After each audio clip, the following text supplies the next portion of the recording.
세상을 바꾸는 관심 아는 척에서 시작합니다. 강원도와 원주를 이야기하는 풀뿌리 팟캐스트 원주 아는 척 2025년 2월 28일 금요일 154회 첫 번째 순서입니다. 책임 PD 정은주입니다. 에디터 조국인입니다.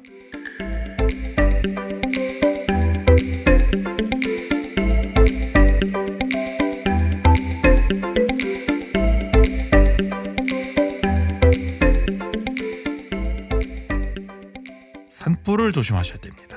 날씨가 엄청 건조합니다. 지금 맞아요. 연일 네. 건조 특보 발효되고 있는데 전통적으로 또 강원도는 이맘때쯤에 또 이 불타는 산들이 불타는 경우가 많아가지고 그쵸. 소방 당국이 진짜 바쁜 시즌입니다. 그러니까 전통적으로 이맘때 좀 큰 산불들이 많이 나기도 했었잖아요. 지난주만 해도 나흘 동안 축구장 42개 면적의 지역이 산불로 불탔대요. 이게 어마어마한 거거든요. 그러니까 매년 이렇게 산불 피해가 나는데 그러니까 건조하면은 일단은 정말 작은 불씨도 그쵸. 삽시간에 퍼질 수 있기 때문에 우리가 참 조심을 해야 된다. 지금 겨울이 계속 이어지고 있죠. 그러니까 봄이 왔다고는 하는데 이게 뭐 날씨가 잘 안 풀리고 물론 이번 주 들어서 약간 풀리긴 했습니다만은 계속 이런 흐름이 이어갈 수가 있으니까 뭐 이번 주 내지는 다음 주까지는 진짜 특히 조심을 해야 된다. 맞아요. 언제든 산불은 조심해야 또 이럴 때 그러니까 약간 날씨 풀려서 또 산행을 가시는 분들 또 많아지기 때문에 특히 조심해야 됩니다. 하여간 그렇고요.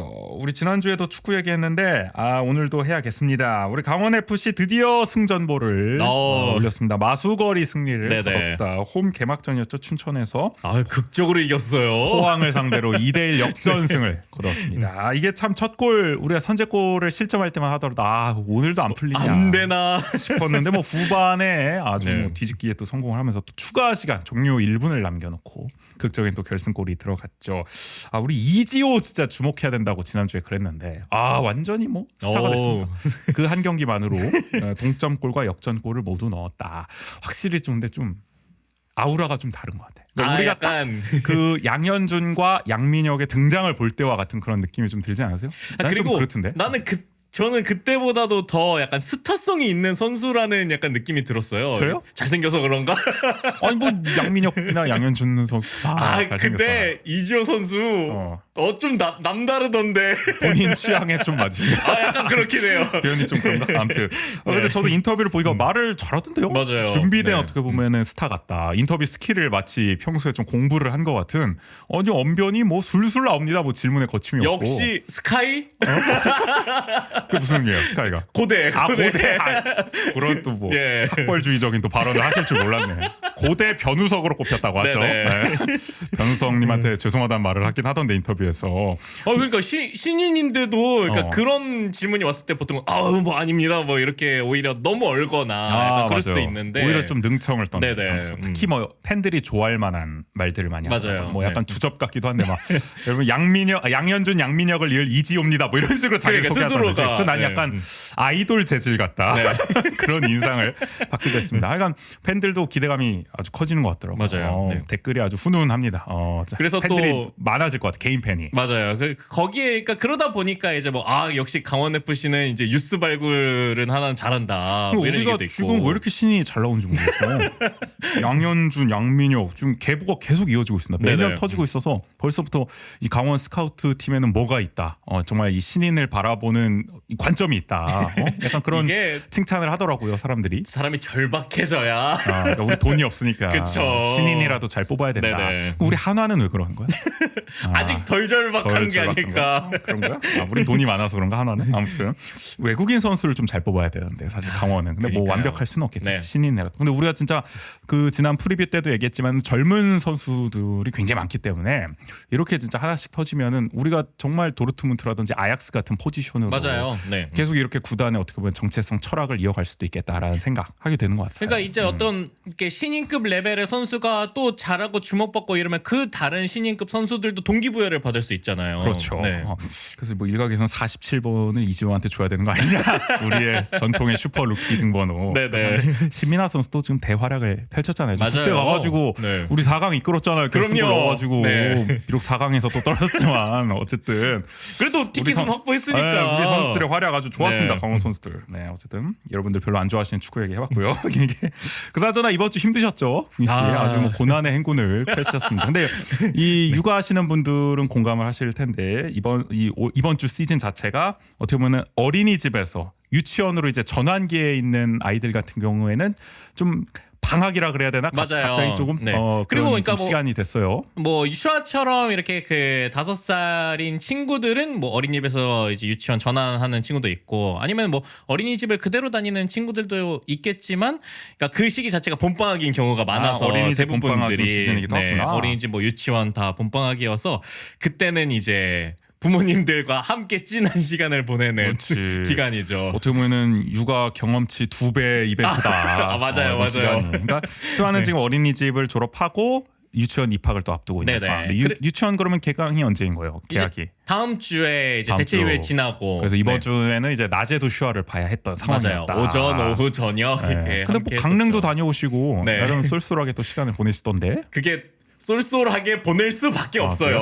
그래요? 아니 뭐 강릉 집에서- 바다도 구경하고. 집에서 계속 있으면은 이벤트가 반복되면 이제 슈아도 지루해하기 때문에 요새 근데 육아주 그거 보셨어요? 유튜브에 카더가든 씨가 아, 왜 그 맞아요, 육아하는 맞아요. 거. 네. 근데 그 친구는 뭐 육아 난이도 최하다 뭐 이런 얘기 너무.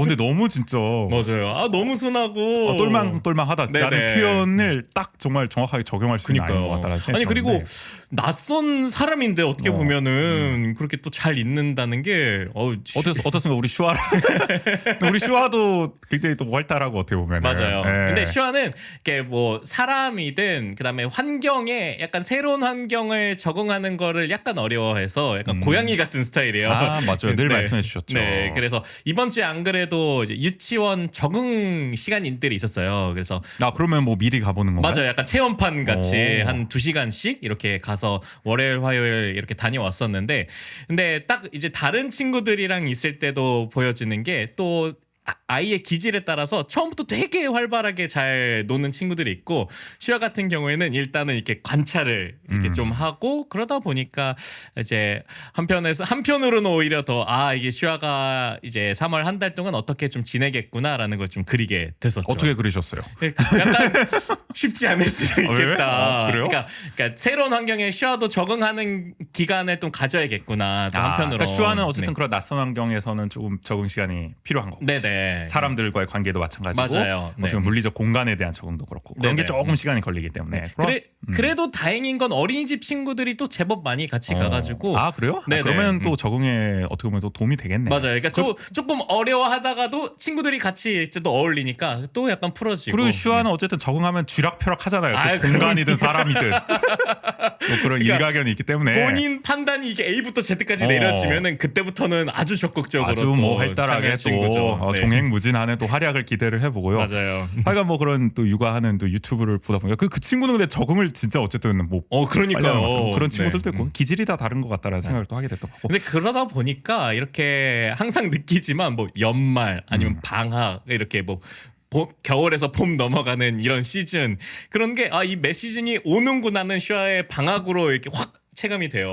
제일 와닿지. 그쵸. 그럼 한 2주 전부터 계획을 세워야 되거든요. 그러니까. 난 뭘 해야 될까. 어. 근데 그런 거는 빨리빨리 오는데 약간 우리 뭐 그런 거 있잖아요. 뭐 계절이 바뀔 때 내 뭐 감성적이든 이 분위기가 달라지는 몸에 그리고 연말 연초 그런 게 있는데 내 스스로에 대한 변화를 체감하기엔 좀 어려운 것 같다. 아직도 그런 걸 기대하십니까? 그럼요. 나도 이제 기대 안 해요. 이제 연말이고 연초고 크리스마스고 네. 발렌타인데이가 지난주 발렌타인데이고 뭐 이런 거 신경을 안 씁니다. 저도. 저는 항상 꿈꿔요. 근데 원래 감성을 되게 좋아하시거든요. 맞아요. 감성. 옛날에 그 인스타 아이디도 네. 따스한 추위였나? 따스한 추위. 감성 인스타 네. 하셨잖아요. 그럼요. 이제 사진도 옛날 그 필터 입힌 거, 네네. 진하게 입힌 거 그런 거 올리시고. 세피 아주 잔뜩 묻어 있는 거.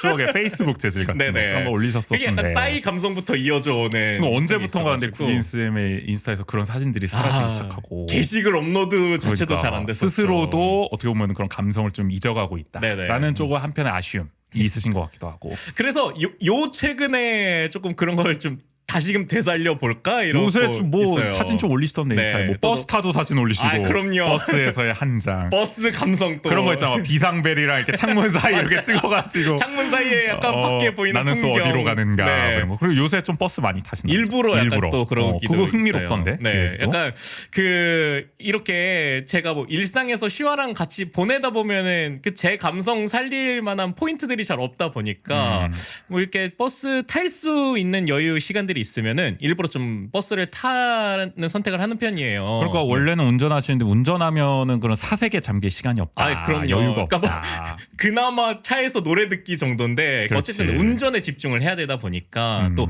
그러니까 출발지와 목적지만 딱 정해져 있는 맞아. 그런 루틴이 특히 있고. 원주 버스만큼 사색에 잠기기 쉬운 아, 또 그럼요. 노선, 아주 좋은 버스 긴 노선 시간 동안. 기가 막히죠. 기다리는 시간, 네. 타는 시간 이렇게 다 긴 버스가 어디 있습니까? 그리고 네. 원주 구석구석을 구석, 다니는 데 거의 서울 가는 듯한 느낌이죠. 네, 거의 뭐 광역버스 타는 듯한 느낌 줍니다. 그래도 버스 타러 걸어가는 또 시간이 있다 보니까 가면서 맞아요. 또 사진 또 찍고. 그러니까 요새 많이 올리시는 게 맞아요. 이유가 있는 것 같더라고. 네. 하여간 여러 가지로 고민이 많으시고 특히 이번 주에는 고난의 행군 와중에 또 이렇게 우리 밤늦게 또 녹음하고 있는데 맞아요. 고생이 네. 많으십니다. 이런 국인 씨에게 힘을 주고 싶으시다면 저희 언제나 여러분들의 손을 내밀 수 있는 창구가 열려 있습니다. 네, 원주하는 척은 여러분의 후원으로 운영합니다. 보내주신 소중한 후원금은 저희 방송 제작에 큰 힘이 됩니다. 유튜브는 아라의 자막으로 나가고 있고요. 에피소드 설명 댓글, SNS에 관련 사항 안내해 놓겠습니다. 저희 유튜브 슈퍼땡스 슈퍼챗도 환영하고 있습니다. 네, 국인쌤에게 꼭 힘을 주시기를 여러분들, 힘이 됩니다. 네, 네. 한번 부탁을 드려보고요. 원주한 척에서는 여러분의 이야기도 받고 있습니다. 방송을 들은 후기, 원주에서 살면서 겪은 소소한 에피소드, 요즘 고민 등등 어떤 이야기든 좋습니다. 주제와 분량 상관없이 마음껏 보내주세요. 이야기를 보내주실 구글 폼 링크는 영상 설명, 댓글 저희 SNS에 달아놓겠습니다. 자, 그러면 오늘 154회 1부 본격적으로 시작해 볼 텐데 한 주간 강원도와 원주의 이슈를 논평하는 원주통신 준비돼 있습니다. 들어가 볼게요.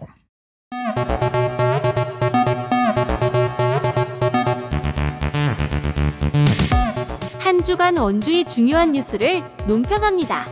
원주통신.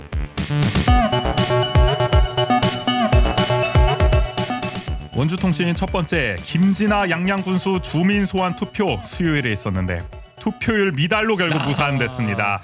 단 1.05%가 부족했어요. 진짜, 271표였다고 하더라고요.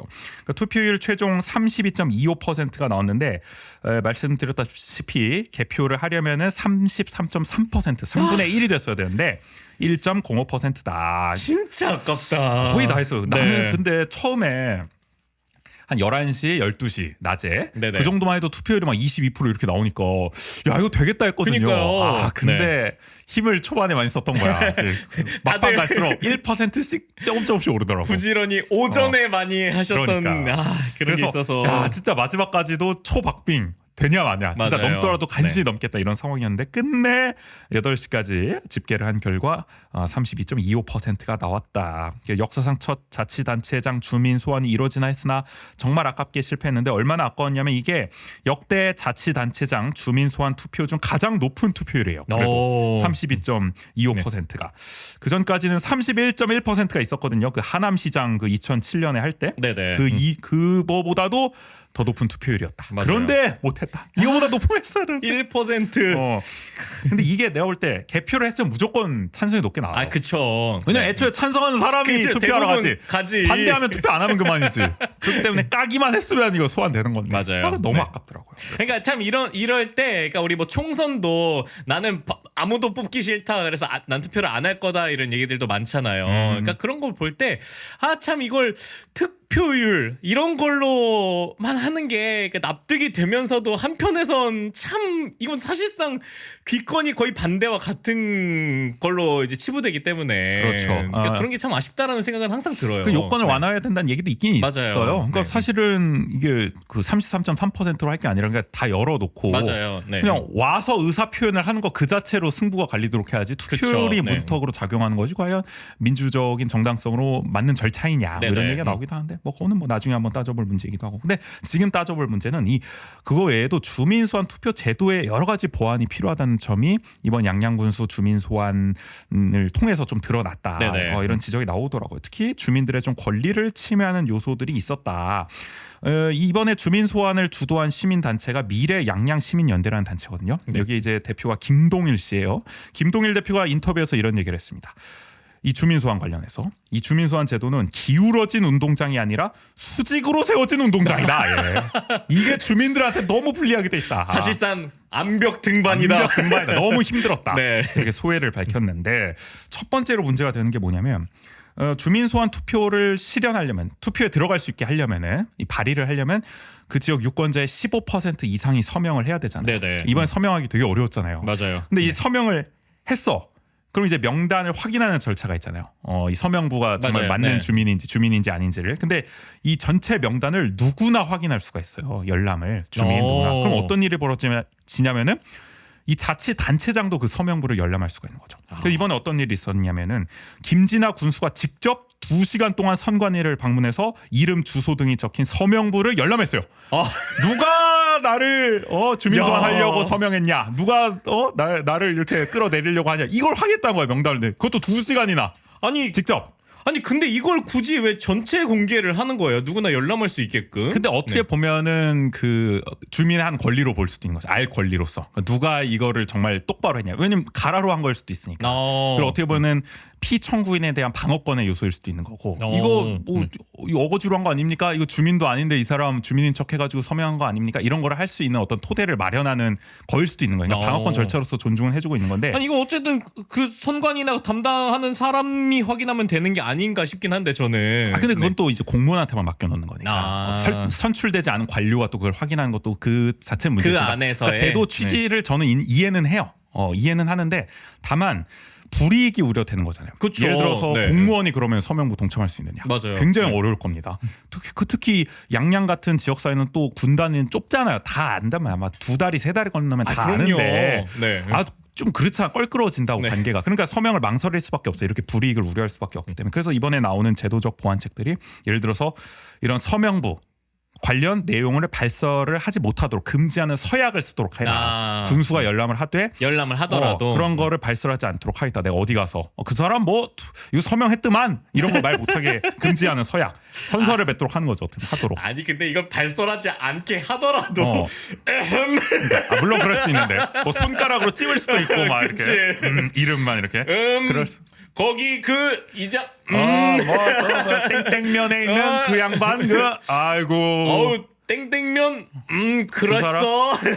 내가 싫은가 봐. 뭐 이럴 수도 있는데 하여간 뭐 적어도 근데 지금은 그 정도 장치도 없는 거예요. 네네. 서약을 맺어서 만약에 위반할 경우에 민형사상 책임을 지도록 해야 된다. 그런 조항이 아예 없는 거예요. 불이익을 주더라도 그거에 대해서 뭐 처벌할 근거가 없는 거죠. 제재하거나. 네. 그래서 만약에 보복을 할 경우에도 처벌을 할 수 있는 규정을 둬야 한다라는 전문가들의 지적이 이번에 나왔고요. 그리고 더 문제가 된 게 투표 방해 행위들이 곳곳에서 나타났습니다. 이 김동일 대표가 주장한 조직적인 선거 방해 사례가 있는데 대표적으로 이런 겁니다. 이장이 마을 주민들이 모인 자리에서 이렇게 얘기하는 거예요. 대놓고 그냥 선거하지 마세요 이번에. 되도록 가지 마세요. 이런 식으로 얘기를 한 사례가 있다는 거예요. 제보가 있었다는 거예요. 그런 이장들이 그런 얘기를 하고 그리고 무슨 뭐 이게 어떤 이장이라든지 뭐 어디 저 지역의 유지라든지 이런 좀 이사장급의 지위에 있는 사람들 또는 이 여당의 어떻게 보면 당직자라든지 이런 사람들이 투표소 앞에서 감시를 하는 듯한 모습을 보여주게 됐다. 그런 제보들이 들어왔다는 거야. 뭐 주장들이 나왔다는 거예요. 그런 거. 나 이거 저 야인시대에서 옛날에 본 것 같은데. 정말 해방 전국의 그런 혼란 때 투표할 거야 안 할 거야 뭐 이런 거잖아. 그러니까 약간 색출하려는 듯한 그러니까요. 그런 것도 있고. 아니 이게 그 확실히 어쨌든 그 더 작은 지역일수록 이런 게 더 심하게 작용될 수 있잖아요. 바로 직접적으로. 맞아요. 이 사례도 있어요. 지역의 유력 인사가 모 식당에 전화를 해서 만약에 투표하면은 너네 식당 앞으로 안 팔아준다. 안 간다. 뭐 예를 들어서 뭐 회식 같은 거 자주 하던 식당인데 만약에 투표한다? 앞으로 안 가? 지역에서 이러면 이거 치명타잖아요. 그쵸. 불매 운동을 하겠다는 거 아니야 이거 투표를 그러니까 빌미로. 이런 식당들이 어쨌든 이런 뭐 단체 손님이나 이런 것들이 또 중요한 수입원 중에 하나일 거 아니에요. 그렇죠. 네. 그러니까 이런 걸로 협박을 한 사례도 제보는 들어왔다는 겁니다. 물론 사실관계는 확인을 앞으로 해봐야겠지만 이게 수사가 들어가서 그다음에 투표소 앞에 차량을 세워놓고 온종일 블랙박스로 촬영하는 듯한 정황도 지금 나타났다고 하고. 아니 뭐 사람 뭐 전화 카메라 뭐 다 동원을 합니다. 그리고 김진아 군수의 치적을 자랑하는 불법 현수막이 잇따라 게시됐는데 군청이 제대로 단속을 안 했겠죠. 이런 거에 대해서 갑자기 이런 현수막들이 막 우리 군수님 알고 보면 열심히 했습니다 여러분 뭐 이런 거 아니겠습니까? 21세기가 맞는지라는 생각이 들면서도 그건 뭐 용산부터 지금 20세기가 아니다 보니까 지역은 더 합니다. 그리고 투표 당일 수요일에는 갑자기 노인분들을 대상으로 대규모 식사를 대접하는 자리가 마련됐다 뭐 이런 제보도 나왔어요. 자, 어르신들 밥 같이 드시러 가시죠. 이렇게 단체로 끌고 갔다 어디론가. 근데 어쨌든 또 단체로 있으면은 나 갈게 못하죠. 이러면은 투표 못하게 잡아매는 거죠. 어떻게 보면. 그 자체로 어떻게 보면은 낙인이 찍힐 수도 있는 그렇죠. 거잖아요. 어디 가게 막 이러면서 괜히 그렇게 이제 분위기를 좀 조성했다. 그래서 이 투표 방해에 대해서 이 김동일 대표도 이 선관위에 어떻게 보면 조치를 요구를 했었고, 네네. 더불어민주당에서도 조치를 요구했었는데 선관위가 좀 너무 무디게 나간 거 아니냐 이런 지적도 있기는 합니다. 일단은 고발이 들어간 걸로 알고 있거든요. 네네. 선관위가 이거에 대해서 이미 뭐 투표 끝났으니까 사실 뭐 맞아요. 사후 네. 조치이긴 한데 철저한 또 진상 규명과 처벌이 필요하다면 또 해야 될 것 같고요. 그럼요. 네.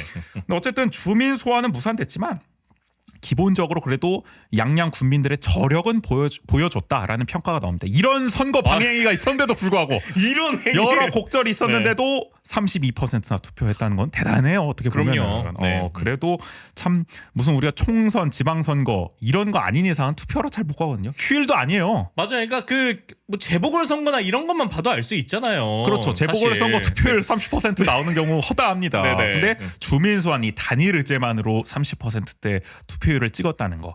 이거는 양양 국민분들 그래도 대단한 참여를 했다. 네네. 이게 투표율 못 넘겼다고 뭐 국민들을 비판하고 이럴 일이 아니에요. 그럼요. 이거 최선을 다했다고 네. 볼 수도 있는 거 이런 상황을 우리가 생각을 해 보면은 그래서 이게 어쨌든 인원이 더 좀 아깝긴 하더라고. 271명이라는 이 숫자가 조금만 네. 더 했으면 되는 건데. 근데 이걸 또 바꿔 생각하면 어쨌든 이게 1%잖아요. 그래서 제가 이게 원주로 치환하면 어느 정도 될까 해서 원주 막 인구를 찾아봤어요. 근데 원주가 36만이니까 한 3,600명 정도 되는데 근데 이게 또 만만치가 않더라고요. 보니까 그렇지. 원인동의 전체 인구가 3,800명이고 그렇지. 뭐 신림면도 3,500명, 호저면이 3,300명 이러니까 그 정도의 행정구역 단위 하나 정도의 작은 행정구역 단위 한 명의 사람들이 다 참여해야 되는 숫자였던 거죠. 그렇게 환산하면은 또 그렇고 그럼 맞아요. 역설적으로 네. 원주는 주민 소환하기가 얼마나 어려운 거야? 그쵸.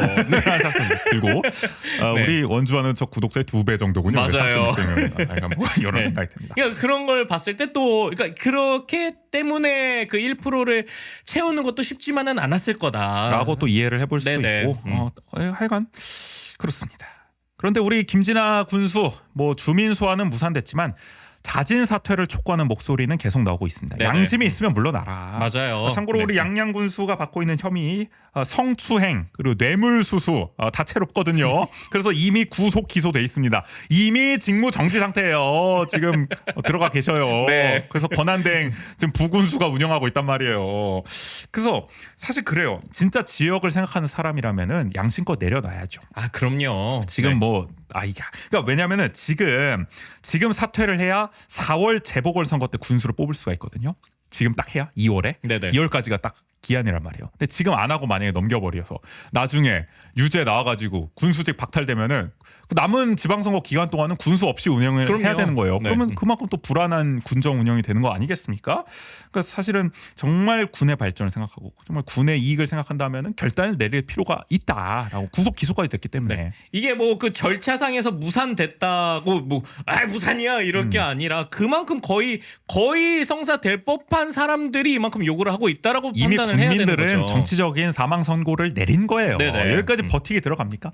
윤석열 끝까지 갑니까? 그걸 반추해 보면 뭐 윤석열이 그러니까 이게 진짜 다 이러는 것 같아. 뭐라 할 수가 없네 이거 진짜.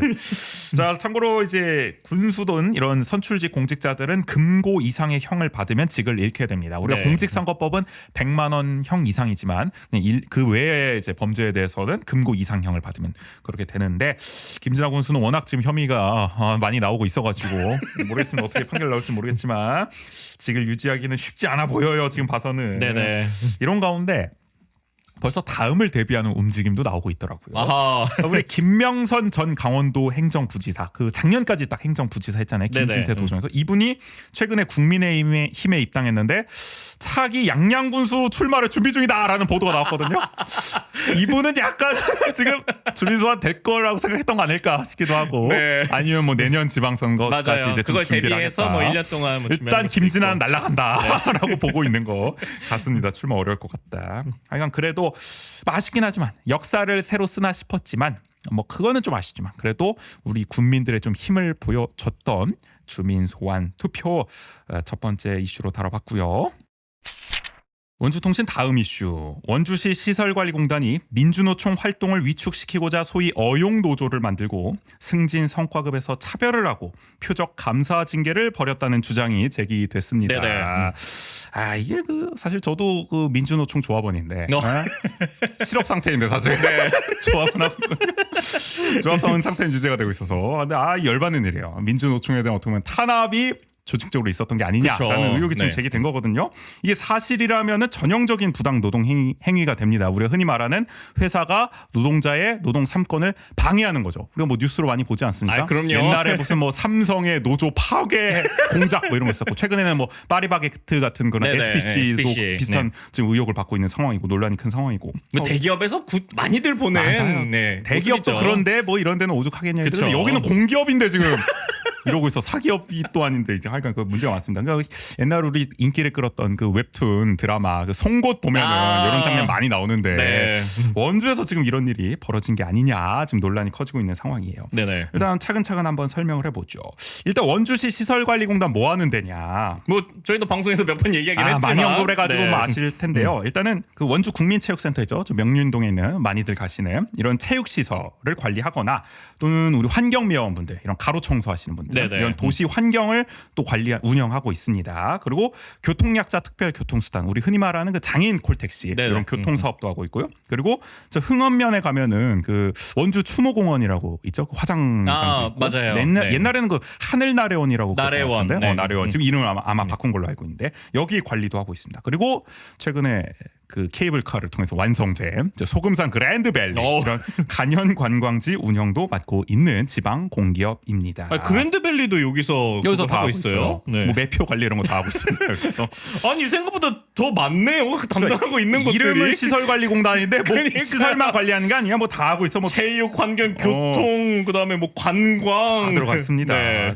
이게 2020년 5월 설립할 때도 그래서 뭐 뉴스가 많이 나왔었죠. 다 맞아요. 통합해가지고 네. 이제 짠 하고 합니다. 뭐 이래가지고 옛날에는 원래 이런 거를 원주시에 뭐 예를 들어 체육과라든지 시설과 이런 데서 했는데 하거나 아니면 민간 위탁을 주거나 그렇죠. 이랬었는데 그러니까 각 국과들이 담당하던 업무였잖아요. 그렇죠. 그러니까 좀 이게 요거를 흩어져가지고 좀 더 공공성, 좀 전문성을 살리기 위해서 좀 공기업으로 좀 이제 독립을 시켜놨다라고 네네. 보시면 될 것 같습니다. 이렇게 한 지자체들이 많이 있죠.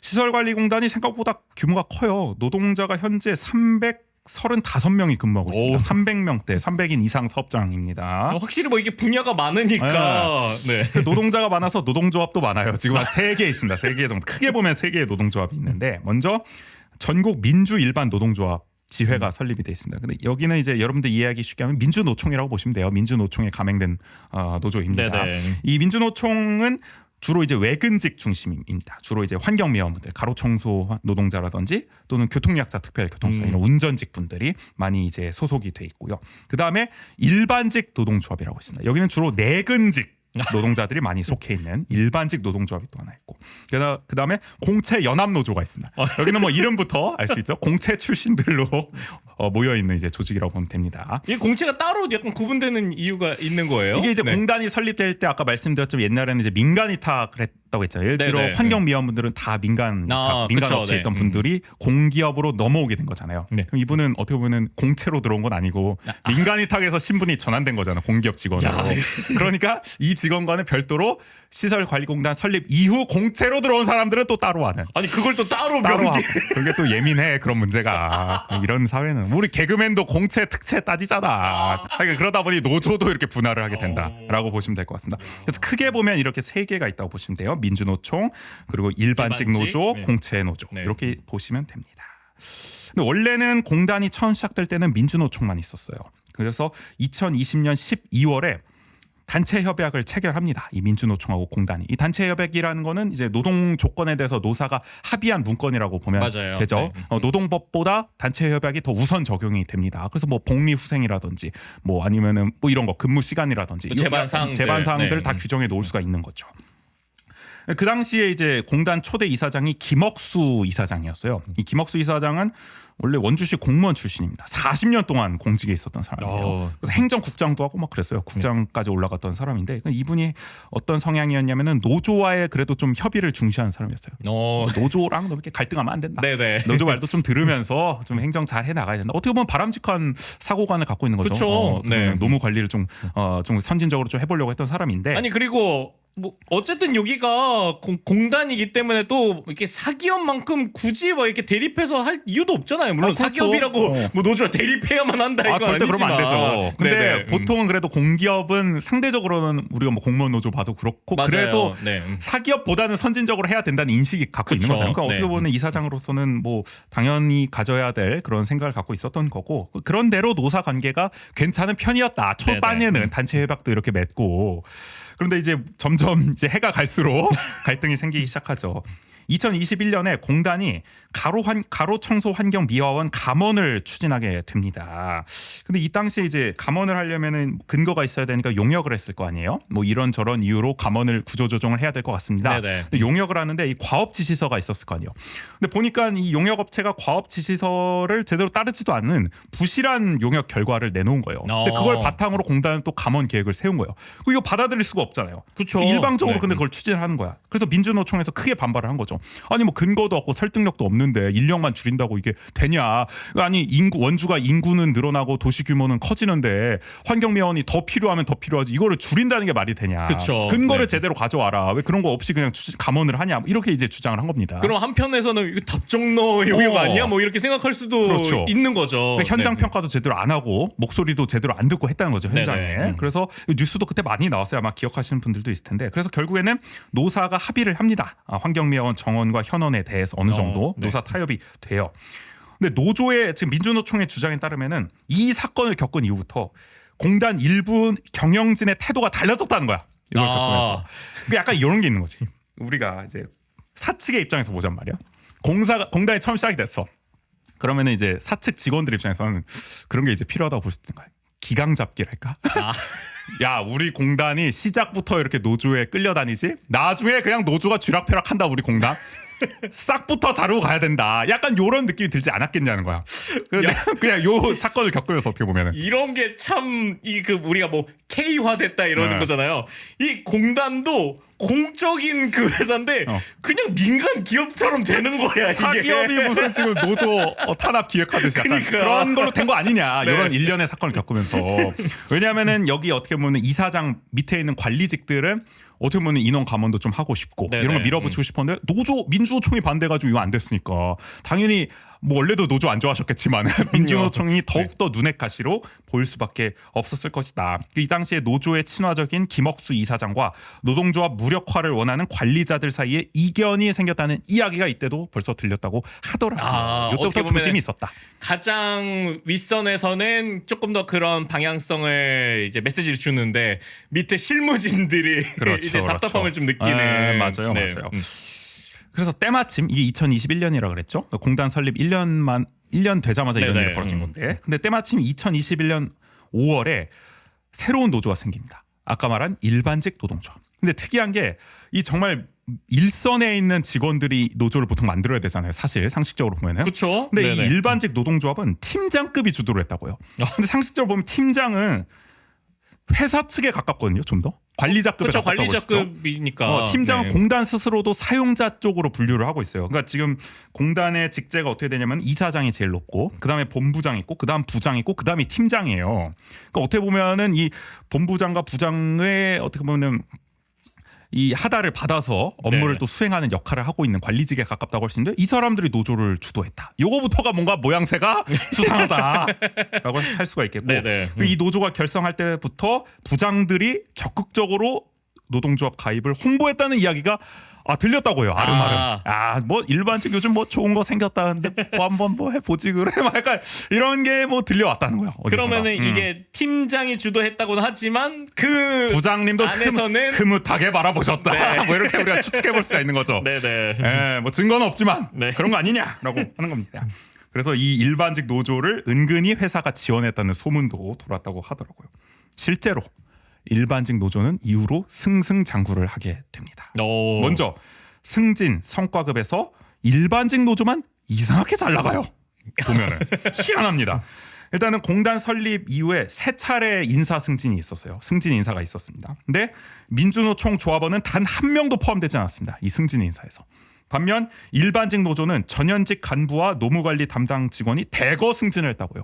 여기서부터 명확하게 비교가 되는 거야. 아니 이건 뭐 내근 외근 때문에 차이가 발생하는 거예요? 뭐예요? 물론 그걸로 네. 핑계를 댈 수도 있겠지만 아무리 그렇다 하더라도 이렇게까지 격차가 생길 수가 있는 거야. 아니 그렇죠. 근데 그렇게 하더라도 이렇게 극명하게 갈리는 거는 또 문제가 이상하잖아. 있는 거잖아요. 이건 이상하지. 아니, 그러니까 노조를 떠나서라도 이거는 확률로 보더라도 이럴 수가 있느냐. 그게 어떻게 보면 이게 회사 내에 또 시그널로 보일 수밖에 없는 거죠. 네네. 민주노총 들어가면 승진이 안 되네? 이게 직원들한테 어떤 사인으로 다가오겠습니다.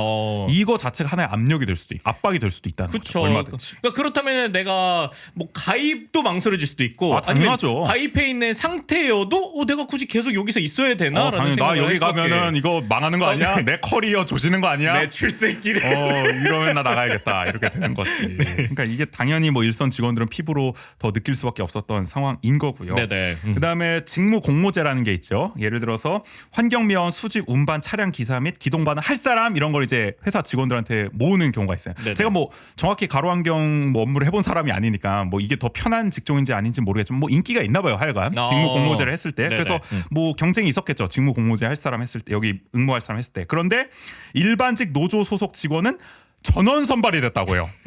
전원 선발. 희한하게. 지원하면 다 뽑아줬다는 거 아닙니까? 이거 전원 선발이 됐다는 거 아닙니까? 야.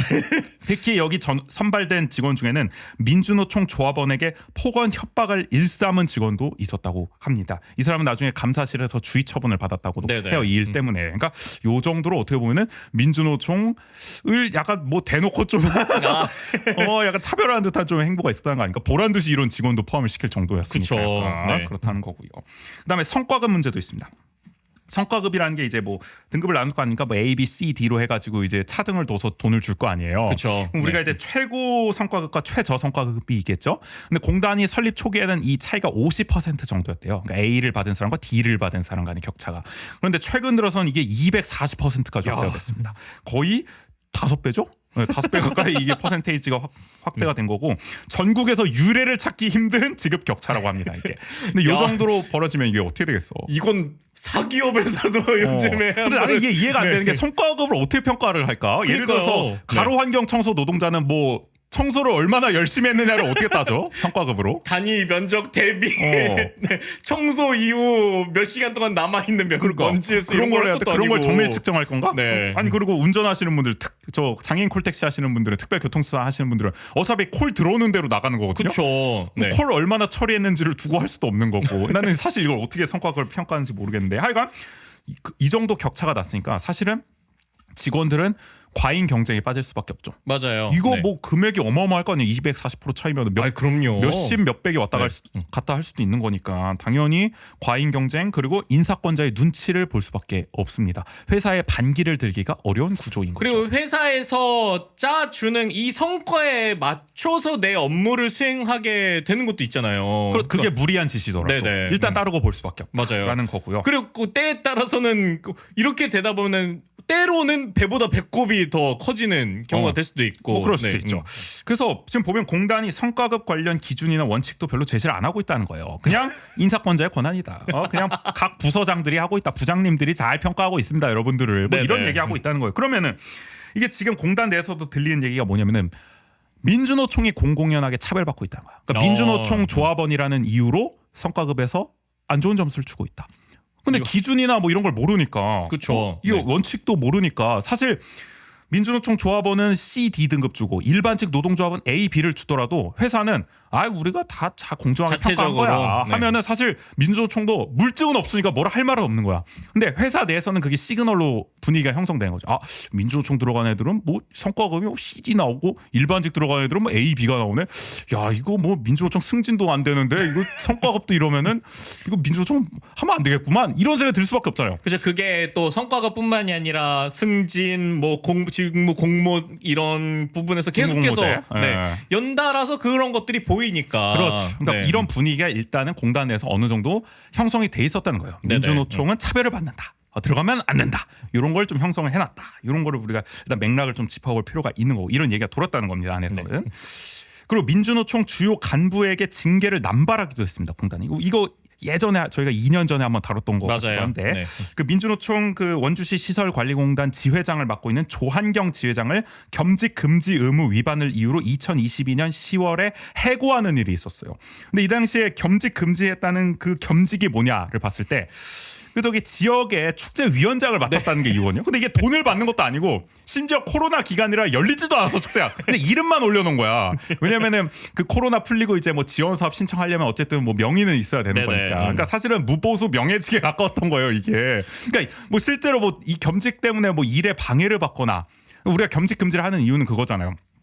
지금 공단에서 받는 업무 외에 수익을 창출하거나 맞아요. 또는 네. 괜히 겸직을 했다가 공단 업무에 지장을 줄까 봐 이런 네네. 거잖아요. 근데 둘 다 해당이 안 되는 거였단 말이에요. 그럼에도 불구하고 그냥 다짜고짜 너 여기 축제위원장 이름 올렸어 겸직 금지 위반이야 이러고 이제 해고를 한 건데 당연히 이게 부당 해고로 인정을 받았습니다. 그쵸. 지방노동위원회, 중앙노동위원회, 행정심판 그리고 해고 무효 확인 소송에서 모두 부당해고 인정받았고요. 징계권 일탈 남용이 인정됐습니다. 그러니까 이것만 보더라도 어떻게 보면 민주노총이기 때문에 콕 집어가지고 이거 건수 잡았다 구실 잡았다 날리려고 이거 한 거 아니냐. 어떻게 보면 그러니까 최소한 부당 해고가 되더라도 좀 어쨌든 부담을 줄 수 있는 거죠. 심적 고통을 줄 수도 그쵸. 있고 네. 손해를 안길 수가 있으니까 괴롭히려고 솔직히 이렇게 한 거 아니냐. 부당해고인 걸 알면서도 아니, 그런 이렇게 의혹도 우리가 제기해 볼 수가 있는 거예요. 내 삶에서의 꼬투리 하나가 뭐가 있을까 노심초사하게 되는 그러니까 거잖아요. 그러면 직원들은 네. 야 지회장을 저렇게 해고를 하려고 그러네. 이러면은 더욱더 직원들은 네네. 민주노총식 가면 안 되겠다 이런 생각을 할 수밖에 없게 되는 거잖아요. 이러면. 그쵸.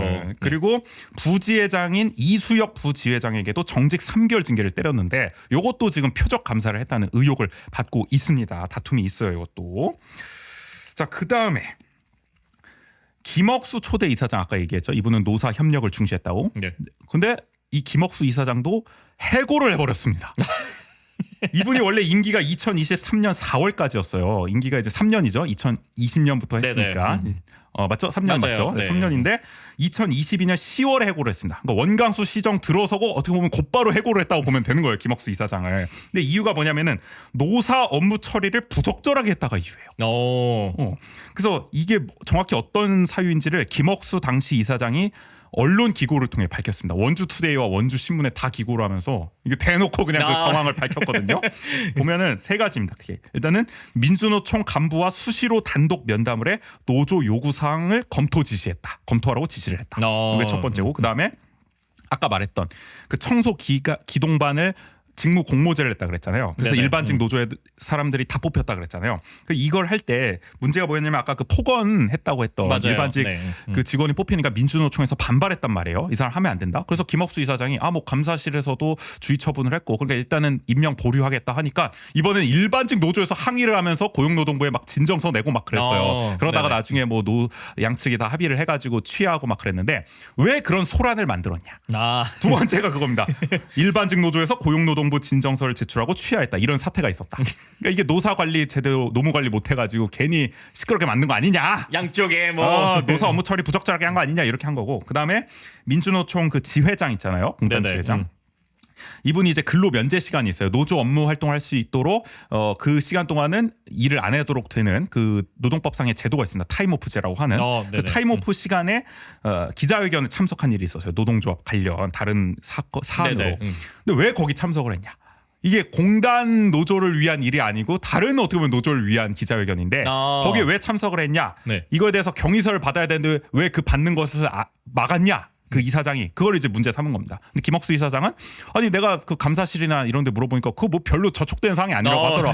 그리고 어차피 그것도 크게 보면 노조 활동의 일환 아니냐라고 했기 때문에 나는 그런 조치를 한 거다. 난 정당했다라고 이제 해명을 하기도 했는데 약간 요런 어떻게 보면은 이게 과연 해임 사유가 되나 싶은 1년에 어떻게 보면 노사 업무 처리를 부적절하게 했다는 조금 의문스러운 이유로 해고를 일단은 때렸고요. 근데 이 당시에 뭐 김억수 이사장이 언론을 통해서 아주 화가 난 그 모습을 보여주잖아요. 막 모욕을 줬다. 아, 맞아요. 네. 뭐저 부장급을 보내가지고 뭐 나가라는 식으로 얘기를 했다. 그쵸. 뭐 이런 네. 식으로 했던 기억도 납니다. 그러니까 그래서 김억수 이사장이 당시 이렇게 얘기하기도 했어요. 불협화음을 없애고 원만한 공단 운영을 위해 노조원들과 대화하고 협상하며 일 처리한 것이 과연 해곡감이라고 할 수 있는가? 그러니까 나는 공단의 노조가 막 3개 막 그럼요. 5개가 당연히 대화를 해가지고 네. 노사 협력을 하죠. 아니면 내가 대화를 안 해가지고 파업 나고 이러면 그게 더 큰 문제 아니냐? 시민들한테 더 큰 손해 아니냐? 나 열심히 한 건데 왜 이걸 가지고 해임을 했냐? 그러니까 그러면은 오히려 더 수시로 대화하는 게 긍정적인 모습이라고 봐야 되는 게 그러니까. 아닌가 싶은 거죠. 그래서 민주노총은 이게 어떻게 벌어진 일이냐? 결국 노조를 혐오하는 일부 간부급 파견 공무원 입김이 작용한 거 아니냐? 그러니까 아까 말했잖아요. 네. 그 아까 그 2021년에 그 환경미화원 감축 관련해서 갈등이 있었을 때 그때부터 경영진들이 변화가 있었다. 기류가 민주노총이 기강 잡아야 된다. 근데 이사장은 민주노총 좀 좋아하는 것 같아. 이거 안 돼 이러면 우리 이사장 날려야겠다. 밀린다. 그래서 네. 아마 뭐 파견 공무원들이 시청 쪽에다 이렇게 해가지고 김억수 이사장 날리는 뭐 그런 거 할 거 아니냐 이런 의혹을 제기하고 있는 거예요. 마침 원광수 시장으로 바뀌었으니까 그런 거 아니겠느냐라는 네네. 얘기가 이제 나오고 있는 거죠. 우리가 뭐 이런 일들 흔히 볼 수 있는 거잖아요. 또 맞아요. 다른 어떤 네네. 사기업이나 이런 거 보더라도 근데 공기업에서 이런 일이 벌어지는 게 참 희한하긴 한데. 어쨌든 우리가 종합적으로 봤을 때 이렇게 민주노총을 위축시키고 일반직 노조를 띄워주려는 일관된 경향성을 볼 수가 있는 겁니다. 아니 민주노총하고 친하게 지내면 이사장도 날려버리는데 아, 일선 직원들은 오죽하겠어. 계속 거듭 말씀드리지만 그 일선 직원들이 민주노총에 대해서 가졌을 어떤 부담, 압박감을 우리가 충분히 짐작해 볼 수도 있다는 그럼요. 겁니다. 계속 네. 이런 게 몇 년 동안 반복이 되어온 사례이기 때문에 그러다 보니 대놓고 이제 뭐 분위기가 이렇게 되니까 이제 민주노총이 사실은 아까 공단의 유일한 그 노조이기도 했고 네네. 단협을 체결할 정도로 과반 노조의 지위를 유지하고 있었는데 점점 탈퇴자가 발생을 하게 되면서 세력이 실제로 위축이 되기도 합니다. 네. 이런 일이 벌어지다 보니까 그 어떻게 보면 사측 지위를 이용한 비열한 부당 노동 행위를 벌인 게 아니냐 우리는 이제 의혹을 제기할 수밖에 없는 건데 근데 어디까지나 지금까지는 이 심증이었어요. 이게 사실 뭐 명확한 물증 없자 증거가 그쵸. 뭐 그런 소문이 네. 돌다더라. 근데 돌아가는 상황을 보니까 뭐 그런 거 같다더라. 카더라 약간 이런 느낌이었단 말이야. 다 심증이었단 말이야. 그런데 이번에 이제 이게 이슈가 된 거는 제법 큰 물증이 나왔습니다.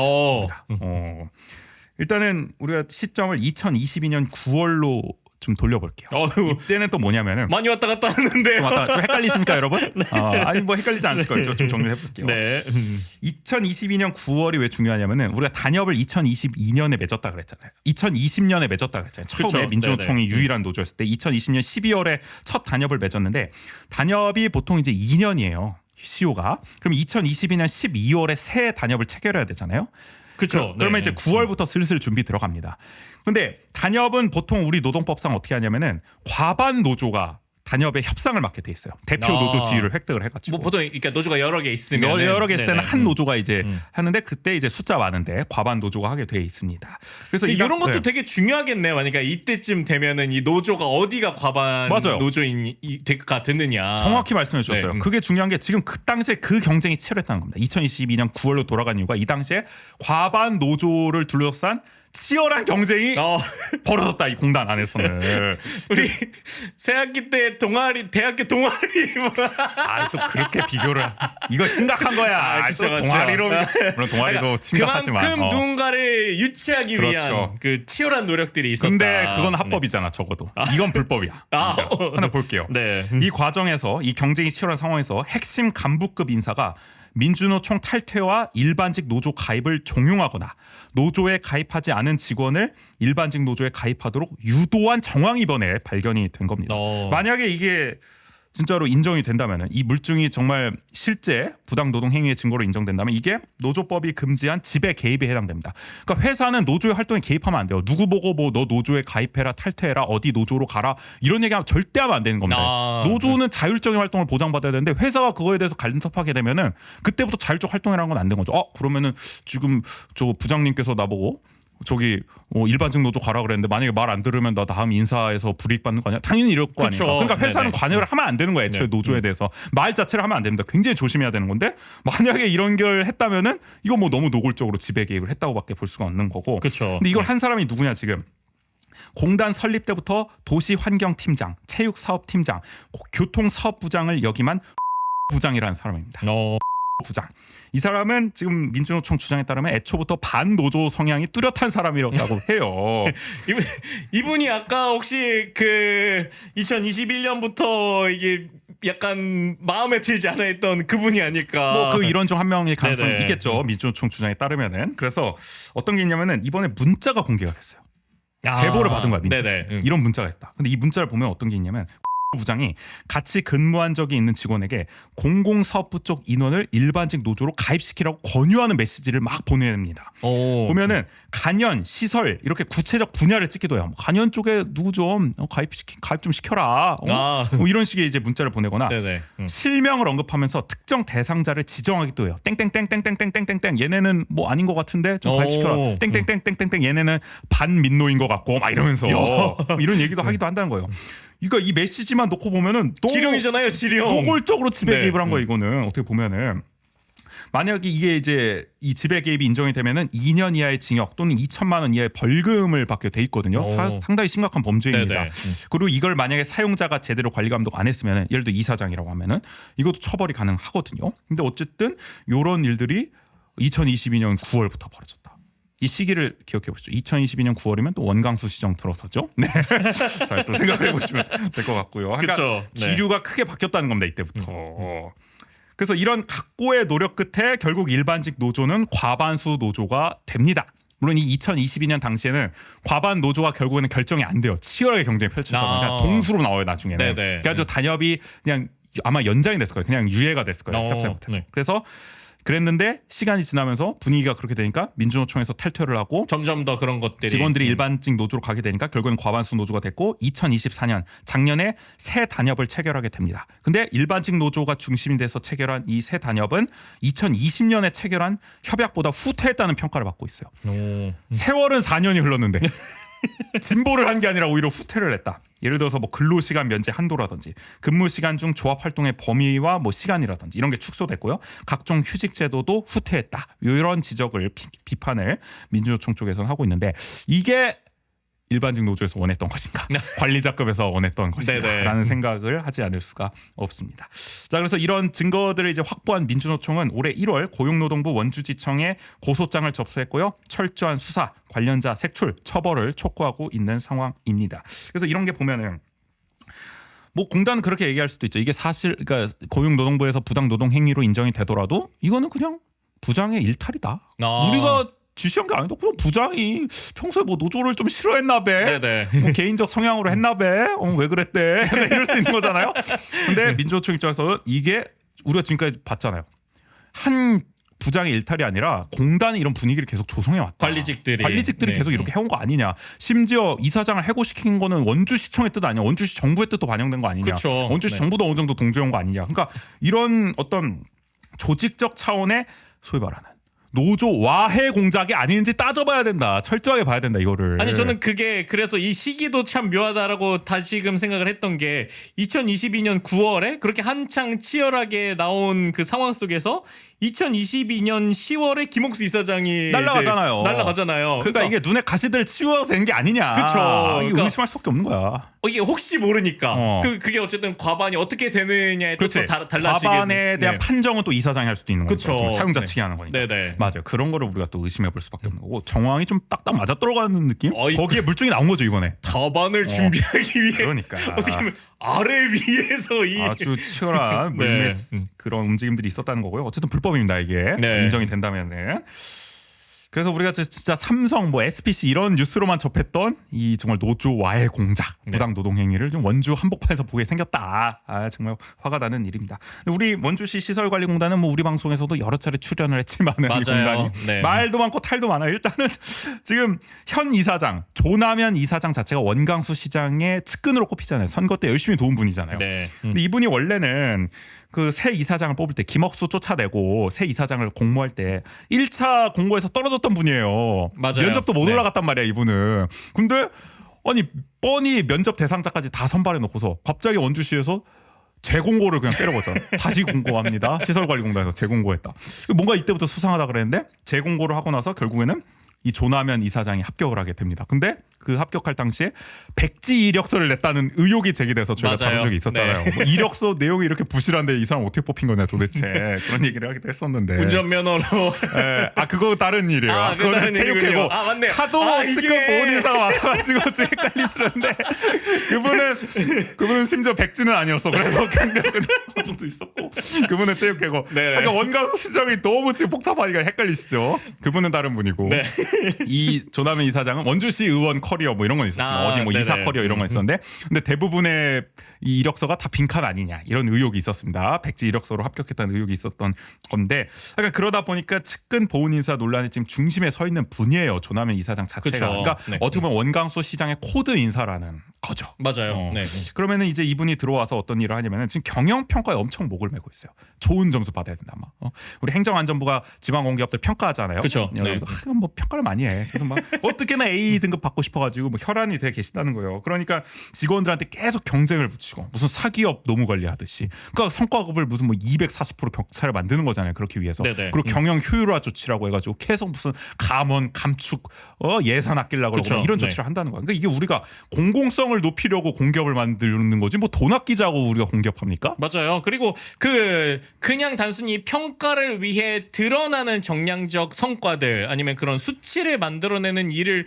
하기 위해서 공단을 만든 게 아니잖아요. 아니잖아요. 그럼 지금 그렇게 네. 가고 있다는 거야. 그러니까 뭐 어쨌든 뭐 이사장부터가 이런 성향이니까 반노조 성향을 갖고 있다고 우리가 의심하는 간부들과 합이 잘 맞을 수밖에 없지 않을까라는 네네. 생각을 또 우리는 하게 됩니다. 근데 이게 보면은 이번에 이제 이 문제가 이제 국회 기자회견을 통해서 공개적으로 이제 공론화가 된 거거든요. 맞아요. 네. 원주시 시설관리공단 그 지회 그 민주노총 자체가 이제 국회에 가서 기자회견을 여셨어요. 근데 보니까 이때 다른 지역에서도 같이 함께했습니다. 기자회견을. 강북구 도시관리공단, 서대문구 도시관리공단에 있는 노조도 참여를 했는데 보니까 원주뿐만 아니라 전국 지방 공기업이 다 문제예요. 이사장이 바뀌고 나서 민주노총 조합원에 대한 뭐 표적 감사가 들어가기도 하고 거기에 따른 징계를 하기도 하고 막 근무 평가로 괴롭히기도 하고 똑같습니다. 이게 어디서 똑같이 노무 관리 컨설팅을 받아오는지 노무사를 다 똑같은 데 쓰는지 모르겠지만은 다 그렇게 하고 있다는 거예요. 그러니까 일단은 이사장이 지방자치단체장의 어떻게 보면 낙하산 네네. 그런 전유물로 전락을 하다 보니까 입맛에 맞게 지금 쥐락펴락하고 있고 그런 사람들은 당연히 낙하산을 싫어하는 민주노총을 눈엣 가시로 생각할 수밖에 없는 거죠. 맞아요. 네. 그러니까 이게 독립적이고 투명한 운영이 지금 절실한 상황인데 그런 제도적 장치가 지금 마련돼 있지가 않다. 얼마든지 시장이라든지 구청장이라든지 뭐 군수가 마음껏 그냥 운영할 수가 있는 체제다. 네네. 이렇게 되니까 지금 어떻게 보면 이런 노조 탄압으로까지 이어지는 게 아닌가. 그러니까 이렇게 되는 공기업이 제대로 운영이 되겠습니까? 안에서 민주적이고 투명한 운영이 되겠습니까? 그러니까 이런 노조의 활동 자체도 위축시키고 있는데. 그럼요. 그러니까 우리가 이런 거에 대해서 비판할 수밖에 없는 거고요. 제도 개선이 필요합니다. 이게 참 그럴 때마다 느껴지는 건 어쨌든 공단을 만든 이유는 그런 그 민간 위탁이라든지 그런 부분에서의 좀 더 공공성을 강화하기 위해서 공단을 만든 거잖아요. 근데 그러면은 그 공적 영역에서의 영향력을 조금 더 높인 건데 그 공적 영역에서의 영향력이라는 게 이렇게 잘못 쓰이는 경우가 또 보이니까 시장님의 영향력을 키우는 목적이 되죠. 부총장님의. 공적 영향이 나 이런 영향이라는 게. 자리도 앉힐 수 있는 사람이야. 네. 그러니까 자기 측근 보는 앉히면서 자신의 영향력을 과시하는 자리가 맞아요. 네. 되고 있는 것이 아닌가라는 생각. 그래서 독립적이고 투명한 운영을 위한 제도 개선이 필요하다는 목소리가 나오고요. 우리가 뭐 원주시의 다른 지방 공공기관, 원주 문화재단만 보더라도 측근 보훈 인사 논란이 맞아요. 시달리고 네. 있고 이번 시정 들어서 사실 뭐 이번 시정뿐만 아닙니다. 뭐 지난 시정에서도 그런 논란들은 많았습니다. 어쨌든. 네네. 근데 이런 건 정말 개선하는 노력이 필요하다라는 생각 이번 이슈를 통해서 또 하게 되고요. 하여간 요거 철저하게 수사해야 됩니다. 맞아요. 색출도 해야 되고 조직적 차원의 개입이 있었는지 고용노동부 검찰 똑바로 해야 된다는 말씀 마지막으로 강조를 할게요. 원주통신 마지막 이슈. 우리 원주가 문화체육관광부 법정 문화도시 성과평가에서 2년 연속 미흡 판정을 받았습니다. 또 낙제점입니다. 우리가 작년에도 이거 가지고 아주 네. 그냥 분노를 했었는데 결국 또 받았습니다. 마무리까지 낙제점으로 했다. 그러니까 마지막인데 그러니까 유종의 미는커녕 이 용두사미로 끝나버렸다. 어떻게 보면은. 진짜 그러네요. 아니, 그렇게 얘기할 수밖에 없는 게 네. 우리가 시작이 화려했어요. 우리가 이제 2020년부터 시작을 했죠. 5년차 사업이었기 맞아요. 때문에. 네. 2020년에 우수 평가를 받았고 2021년에는 최우수 평가를 받았어요. 거의 네네. 전국 최상급의 그 성과를 냈습니다. 그쵸. 네. 2022년에도 우수였습니다. 이것도 거의 최우수에 가까운 거의 우수였습니다. 한 끗 차로 한끗 우수를 받았어요. 차였죠. 점수 네. 보면은. 그만큼 우리가 좋은 성과를 냈고 그 이유는 적극적인 시민 참여를 통해서 민관 협력 사업을 펼쳤다. 네네. 그런 게 이제 문화도시의 사업 취지와 너무 잘 맞는다. 긍정적 반응을 얻어낸 거거든요. 네네. 문체부로부터. 그래서 다른 지역에서 원주를 롤 모델로 삼기도 했어요. 그럼요. 원주처럼 문화도시 네. 어떻게 해야 될까? 고개를 들어 원주를 보라. 이런 느낌이었단 말이에요. 그러니까 왜냐면은 이때 또 법정 문화도시가 전국에서 또 화제가 되면서 맞아요. 많은 지자체가 법정 문화도시 그 지정을 받기 위해서 노력을 해오는 과정이었기 때문에 그리고 우리가 강원도에서 첫 번째로 선정된 거죠. 어떻게 그쵸. 보면. 춘천도 네. 우리 다음에 선정이 된 아, 건데 그럼요. 우리가 앞서 갔단 말이야. 네. 준비도 그만큼 열심히 했고. 그래서 1차 문화도시로서 되게 성과를 잘 가져가고 있었는데 맞아요. 순항 중요한데. 하지만 우리 원강수 시정 들어서 이런 얘기들을 했습니다. 시민 주도성에 매몰됐다. 아니 시민 주도성이 좋은 평가를 받았는데 너무 시민 주도성에 매몰이 돼서 안 된다 이거는. 심지어 너무 방만하게 운영이 됐다 이런 얘기를 한 거 아닙니까? 이 법정 문화도시의 취지 자체가 시민 주도성을 높이기 위한 부분인 건데. 그럼 안 된다는 거야. 이게 네. 뭔 말인지 이해도 안 되고요. 그다음에 감사를 때려놓고서 뭐 보조금을 부적정하게 사용했다. 뭐 내부 거래가 있었다. 뭐 이런 등등 얘기를 하면서 총체적 업무 부실을 확인했다. 그러면서 결국에는 사업 주체를 원주시 창의문화도시지원센터 이게 민간 협력 기관이었는데 맞아요. 여기서 네. 원주 문화재단으로 변경을 합니다. 근데 이 원주 문화재단은 우리 이제 의료인 출신 인사를 또 원광수 시장 어떻게 보면 인수위원 출신인 인사를 대표이사로 앉히면서 네네. 측근 보훈 인사 논란의 중심에 섰던 또 기관 아니겠습니까? 그렇죠. 그리고 그 흐름 속에서 이제 변경까지도 왔던 그렇죠. 거죠. 주체 변경된 네. 거죠. 그럼 원주 문화재단으로 변경하면서 결국에는 관의 통제가 강화됐다는 지적을 받았습니다. 그래서 문화도시 원주의 장점이 다 사라져 버렸죠. 한 시민 주도성이 장점이었는데 맞아요. 관의 주도성으로 돼버리면 이게 어떻게 좋은 평가를 받습니까? 시의 방향성을 그대로 그렇지. 그러니까 이게 결국에는 2년 연속 낙제점으로 돌아온 게 당연하다, 사필 규정이다라고 평가할 수밖에 없는 거고요. 우리가 작년 말에 김선혜 전 원주시 창의문화도시지원센터 사무국장님 인터뷰했을 때도 그 얘기했잖아요. 문화도시는 원주 문화도시는 3+2년 같다. 결국에는 2년이 참 이게 씁쓸하다라고 했는데 진짜 그렇게 돼버렸어. 그러니까요. 마지막 해까지 미흡이 되면서 처음 3년은 최우수에 가까웠고 다음 2년은 미흡으로 정말 천양지차로 이렇게 갈릴 수가 이게 있냐. 어떻게 보면 미흡이 뜨는 것도 아니 이게 보통은 네. 미흡 다음에 우수 최우수 뭐 이렇게 가야 되는데 어떻게 맞아요. 최우수를 가다가 미흡 되기도 힘들어. 아니 그리고 미흡이 뜨면은 그 다음 연도에는 어떻게든 이 미흡을 피하기 위해서라도 평가 지표 상에서 사업 설계부터 그런 실행 그다음에 나중에 그 성과 정리 이런 것까지도 거기에 되게 철저하게 맞춰서 하게 돼 있어요. 그렇죠. 네. 그러니까 그런 거를 안 하고 그러니까 저는 그런 생각이 들어요. 작년에 원주시가 핑계를 댄 건 그거였어요. 원주시 정부가 우리가 이제 사업 주체를 바꾸고 이제 뭐 하다 보니까 예산도 제대로 못 쓰기도 했고 맞아요. 네. 여러 가지로 사업을 정상 추진하기 어렵다. 그래서 미흡이 나온 거다. 근데 2024년은 이제 다 체제가 완비되지 않았냐. 직원도 다 잘 뽑았고 네네. 이제 사업 가동하면은 미흡 벗어난다 했는데 미흡 받았어. 이번에 어떤 핑계를 댈지 나는 궁금하다. 도대체. 모르쇠로 그냥 나가지 않을까. 할 말 있습니까? 이거에 네. 대해서. 그러니까 이해가 안 되는 거고요. 그리고 참고로 이제 저희가 거듭 말씀드리지만 원주시 정부가 주장을 했었던 보조금 부적정 사용 혐의에 대해서는 경찰이 2번이나 수사했습니다. 처음 네. 수사에서도 무혐의, 또 재수사를 했는데도 무혐의, 연거푸 무혐의를 했습니다. 그러니까 도대체 원주시 정부는 뭘 보고 이것을 보조금 부적정 사용 총체적 업무 부실이라고 했는지 아직도 의문입니다. 그럼에도 아직까지 감사는 뭐 문제 없었다. 자기들은 문제 없었다라고 네. 하는데 저희가 볼 때는 누가 보더라도 정치적 목적의 감사였다. 전임시정의 문화예술 사업을 탄압하고 뒤집기 위한. 결국 그러면서 문화도시 사업을 완전히 망쳐버린 꼴이 된 거죠. 맞아요. 그리고 그런 것들이 어쨌든 평가에서 객관적으로 드러난 거죠. 그러니까 그렇죠. 그런 것들이 원주시의 입맛대로 한 게 눈 가리고 아웅을 할 수 없다라는 게 드러난 거잖아요. 여기서. 네. 그래서 이 문화도시 평가를 담당한 문화도시 추진위원회가 실제로 혹평일색을 했다고 해요. 지속 가능한 사업 대신 일회성 사업에만 치중을 했다. 그래서 모 위원은 이렇게 얘기했다고 합니다. 5년간 지원을 했지만 지속 가능한 것을 만들어냈는지 의문이다.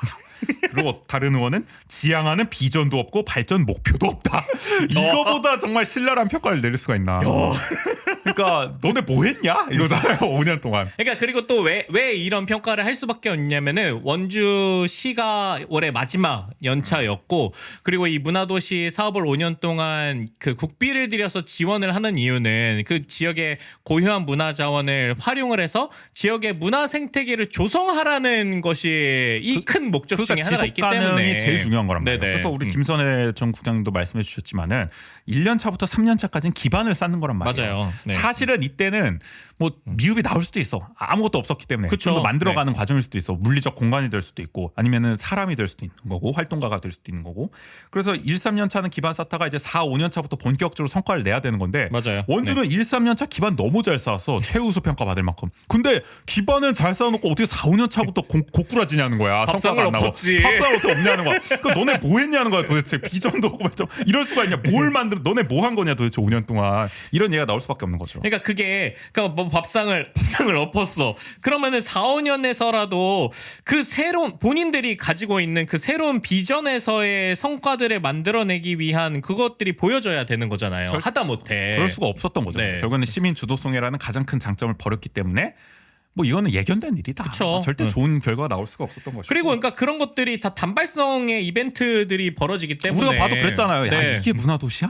이거 하려고 너네가 가져간 거야? 이런 얘기 했잖아요. 그러니까 그렇게 결국에는 그 어떤 생태계나 자산이나 이런 것들을 축적할 수는 없는 거죠. 그렇죠. 근본적으로. 네. 그러니까 이게 저거 볼 때는 아카데미 극장 철거와 함께 원광수 시정의 어떤 문화예술 탄압 또 이런 정책의 실패를 네네. 상징하는 포인트가 될 것이다. 이 문화도시 2년 연속 미흡은. 왜냐면은 우리가 뭐 억가를 하는 게 아니라 원광수 시정 들어서 다 미흡이 나와버렸어요. 네네. 원창무 아니 그러니까 원창무 시정 띄워주기 아니라 원창무 시정 때는 다 우수 최우수 나왔는데 원광수 시정에서 미흡이 나왔으면 이거 당연히 원광수 시장 책임인 거죠. 그럼요. 그러니까 뭐 네. 반성하셔야 되는데 이거에 대해서 지난번 시정 질문에서도 그랬지만 우리는 잘못 없다. 맞아요. 우리는 정당이다. 이런 네. 얘기하고 계시니까 답답할 따름입니다. 자 그런데 우리 또 라이벌 도시 또 윗동네 가면 또 춘천 있지 않습니까? 네. 춘천 신났습니다. 이번에 3년 연속 최우수 나왔습니다. 작년인가 재작년에 전국 최우수 받기도 했었죠. 네네. 여기는 잘 나갑니다. 우리가 한때 춘천과 어깨를 나란히 했었는데 이제는 뭐 고개를 들어도 고개가 아플 지경으로 너무 올라가 버렸어요. 춘천이. 그럼요. 네. 그러니까 이게 제가 볼 땐 그거예요. 시장 차이? 이 격차는 어쩌면 시장 차이가 이런 격차가 네. 맞는 게 아닌가? 그러니까 그런 것도 있어요. 그러니까 참 이 성과를 현명하게 써먹지도 못하는구나. 그러니까 이거 생각이 주워 드는 먹는 거죠. 거거든 솔직히. 맞아요. 원창목이 네. 닦아놓은 거를 원광수가 그냥 주워 먹어서 자기 성과를 포장할 수도 있는 거거든. 그럼요. 네. 그걸 왜 걷어차냐는 거야. 아니 그러니까 그게 바보야 바보. 아니 어떤 본인의 약간 이런 그 어. 기분이나 그러니까 뭐, 물론 그런 판단을 하지 않았을 거라고 믿고 싶지만 그러니까 그런 걸 생각하면 좀 더 장기적인 관점에서 생각을 해야 된다는 거죠. 그러니까 하다못해 지금 소금산 그랜드밸리 케이블카 이제 개통을 하잖아요. 그것도 에스컬레이터 원래 안 하려고 그랬잖아. 아 그러니까요. 인수위에서는. 근데 결국 그럼으로 인해서 만약에 방문자 수 높아지고 이 소금산 그랜드밸리가 활성화되고 그럼 물론 뭐 일각에서는 원창묵이 뭐 해냈다라고 얘기했겠지만 본인의 임기에서 이게 됐기 때문에 또 결국 본인의 성과예요. 당연하죠. 아니 네. 그리고 그것도 맞아요. 사실 공사를 차질 없이 마무리했으면 본인 성과가 되는 맞아요. 거죠. 문화도시도 차질 없이 4, 5년 제일 중요한 시기인데 이거 마무리했으면 원광수 시장의 업적이죠. 그거는. 그럼요. 누가 보더라도. 네. 근데 멍청하게 그걸 걷어차고 있냐. 이 시정 들어서 뭐 한두 개가 아니지만 그런 게 그러니까요. 바보 같습니다. 네. 바보 같아. 자 그리고 물론 저 아까 시장 차이라 그랬는데 오해를 주자면 육동안 시장의 문화 정책도 말은 많습니다. 네, 뭐 그건 근데 뭐 춘천 계신 분들 할 말 많을 것 같아요. 그럼에도 어쨌든 그걸 그러니까 계속 써먹을 수 그렇지. 있게끔 포장을 잘해온 거죠. 남겨놓는다. 그렇게라도 한다. 네. 자 그리고 이번에 영월도 첫 해였거든요 문화도시. 근데 최우수 도시로 선정돼서 첫 해만에 여기도 8길이 원칙을 고수했던 거예요. 지원은 하되 간섭은 하지 않는다. 네네. 그 원칙을 지킨 결과 영월은 최우수 도시다. 그러니까 기본적으로 문화도시 정신이에요 이게. 맞아요. 아, 그리고 지자체가 간섭하지 말아라. 영월도 이 문화도시 지정을 받는 과정에서 원주의 사례들도 많이 참고하기도 하고. 그 이제 뭐야 이거 청출어람이야 뭐 이걸 뭐라 그래야 돼. 이제 우리가 뭐 영월에 뭐라 할 처지가 아니야. 민들레 씨가 된 거지.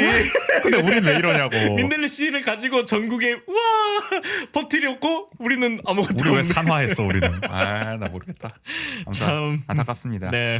근데 어쨌든 우리 문화도시 법정 기간은 끝났습니다. 5년 끝났고 이제부터는 우리 자체 예산으로 이어가야 돼요. 국비 지원이 이제 안 나옵니다. 원래 그걸 이어가는 거를 당연한 전제로 사업을 받았기 때문에 그럼요. 이어가야 네. 되거든요. 근데 원주 MBC가 지금 보도한 걸 보니까 이거 뭐야? 원주 정부 이렇게 얘기합니다. 현재 문화기획자 양성 프로그램, 토크 콘서트, 문화도시 거점 공간, 공간 기획 등 3개 프로그램에 각각 5천만 원씩 예산을 배정했다. 그럼 뭐 1억 5천 했다는 겁니까 지금? 아니 이게 하겠다는 거야 말겠다는 거야 문화도시. 제가 알기로는 1년에 30억 정도 원래 30억 네. 사업이었죠 이게. 아니 우리가 뭐 30억을 원해?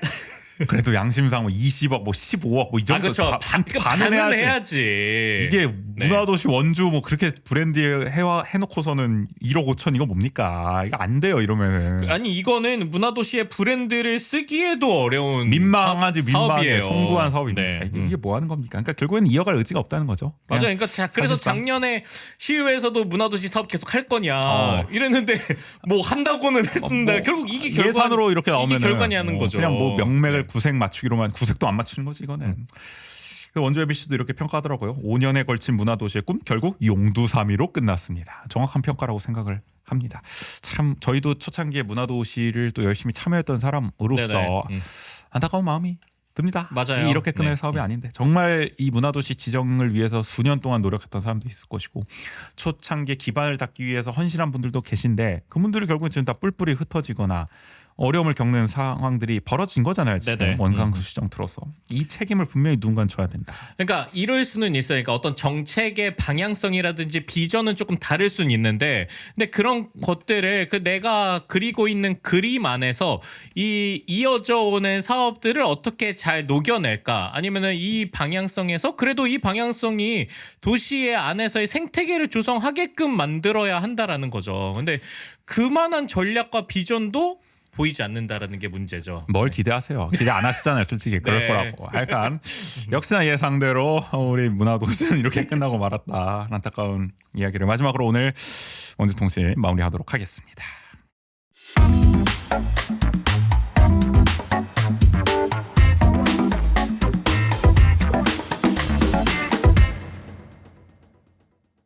내일은 저희 이것도 원광수 시정 들어서 요즘 화제인데 역점이죠. 원주공항 국제공항 승격 추진하고 있지 않겠습니까? 요거 관련해서 이야기해 볼게요. 과연 원주에 국제공항이 필요한가? 척척 토크에서 한번 네네. 토론을 해보도록 하겠습니다. 여러분들 의견 적극적으로 보내주셔도 좋을 것 같아요. 자, 저희 원주하는 척 어디서 들을 수 있죠? 원주하는 척은 유튜브, 스포티파이, 팟빵, 네이버 오디오 클립, 플로에서 감상할 수 있습니다. 취향과 여건에 맞는 플랫폼에서 들으시고요. 그리고 매일매일 강원도와 원주 이야기를 올리는 인스타그램, 페이스북 계정도 운영 중입니다. 지역이 어떻게 돌아가고 있는지 궁금하시다면 팔로우 부탁드릴게요. 그러면 저희 오늘 154회 1부는 여기서 마무리하겠습니다. 지금까지 진행의 전우재, 조국인이었습니다. 모두 안녕.